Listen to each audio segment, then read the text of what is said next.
জলবায়ু পরিবর্তনের চ্যালেঞ্জসমূহ মোকাবেলা করে পরিকল্পিত নগরায়নের জন্য গবেষক, অংশীজন, সিটি কর্পোরেশন, এনজিও, সরকারি বেসরকারি প্রতিষ্ঠান, নীতি নির্ধারক সহ সংশ্লিষ্টদের সমন্বিতভাবে কাজ করতে হবে।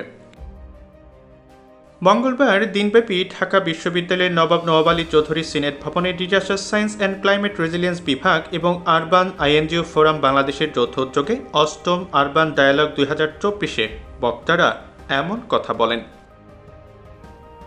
এদিন বিকেলের অধিবেশনে প্রধান অতিথি ছিলেন স্থানীয় সরকার, পল্লী উন্নয়ন ও সমবায় মন্ত্রী তাজুল ইসলাম। মন্ত্রী বলেন, আমরা উন্নয়নশীল দেশ থেকে উন্নত দেশের দিকে যাচ্ছি। ২০৪১ সালে আমরা উন্নত দেশ হব। This is Bangladesh, and as I told you about the long-term perspective destination is 2041. So to meet in that destination, our Prime Minister, according to the scarce demand, 5-year plan have been prepared, and now we are under command of 85-year plan. So once you want to scale up your per capita income, definitely many things you have to address: healthcare, communication, education, and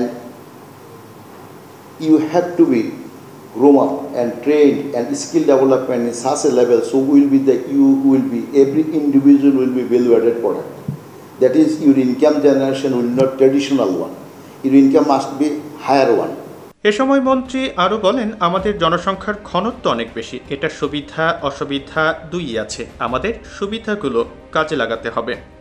Urbanization, it was not enforce anything else. People's, whenever they are growing up themselves with the many capacity and knowledge, and they have an urge for the better life, and so many things they have been incorporated through that this is called. দিনব্যাপী এই অনুষ্ঠানে এর আগে মঙ্গলবার সকালের উদ্বোধনী অনুষ্ঠানে ঢাকা উত্তর সিটি কর্পোরেশনের মেয়র আতিকুল ইসলাম প্রধান অতিথি হিসেবে বক্তব্য প্রদান করেন।